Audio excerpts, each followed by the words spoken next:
നമ്മുടെ ഉസ്താദുമാരെ നമ്മൾ കൊണ്ടുപോയാൽ എന്ത് സൗകര്യം ചെയ്തു കൊടുക്കാൻ? നോർത്ത് ഇന്ത്യയിലൊക്കെ പോയാൽ ചിലപ്പോൾ ഒന്നും ചെയ്തു കൊടുക്കാൻ കഴിയില്ല. എന്നാലും അവരാരും പരിഭവപ്പെടാറില്ല. കാരണം അവരുടെ ലക്ഷ്യം അള്ളാഹുവിന്റെ കലിമത്തിനെ ഉയർത്തിക്കാണിക്കുക എന്നതാണ്.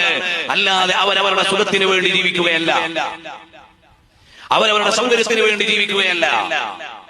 അവർ അള്ളാഹുവിന്റെ ദീനിന് വേണ്ടി പരിശ്രമിക്കുകയാണ്. ഇത് കാലഘട്ടത്തിൽ നമുക്ക് കിട്ടിയ ഒരു ഭാഗ്യമാണ്. അത് നമ്മൾ തിരിച്ചറിയണമെങ്കിൽ പുറത്തു പോയി നോക്കണം. ഞങ്ങൾ ബോംബെയിലെ സമ്മേളനത്തിൽ ഉത്തരേന്ത്യയിലെ വലിയൊരു പണ്ഡിതനെ ക്ഷണിക്കാൻ വേണ്ടി പോയി. വലിയൊരു പണ്ഡിതനെ ക്ഷണിക്കാൻ പോയി. അദ്ദേഹത്തിന്റെ ഓഫീസിൽ നിന്ന് പറഞ്ഞു, ഒരു ദിവസം ഇദ്ദേഹം നിങ്ങളുടെ പരിപാടിക്ക് വരണമെങ്കിൽ 5 ലക്ഷം രൂപ റെമ്യൂണറേഷൻ കൊടുക്കണം. നമ്മൾ പോയ പോലെ തന്നെ തിരിച്ചു.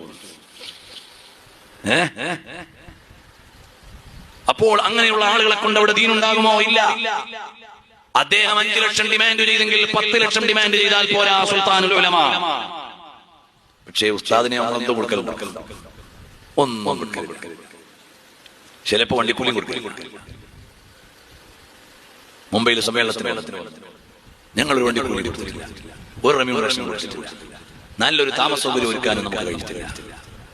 അവിടുന്ന് ഞങ്ങളോട് പറയും, നിങ്ങൾ പ്രവർത്തിക്കൂ മക്കളെ, അള്ളാഹുവിന്റെ ദീൻ അതിനെ ഇസ്സത്തോടുകൂടി ഉയർത്തി കാണിക്കാൻ അതിനെ പ്രവർത്തിക്കണം. അങ്ങനെ ഒരു നേതാവിനെ ഈ കാലഘട്ടത്തിൽ നമുക്ക് കിട്ടി.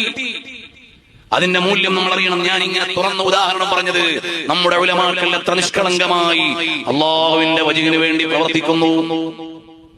ഇനി നിങ്ങൾ ഈ നാട്ടിൽ വരുമ്പോൾ ഉസ്താദിന് വല്ലതും കൊടുത്താൽ, ഉസ്താദ് സ്വീകരിച്ചാൽ അത് ഉസ്താദിന്റെ വീട്ടിൽ കൊണ്ടുപോകാനുള്ളതല്ല. ചിലപ്പോൾ കോഴിക്കോടേക്ക് തിരിച്ചെത്തുന്നതിന് മുമ്പ് അത് തീർന്നിട്ടുണ്ടാവും.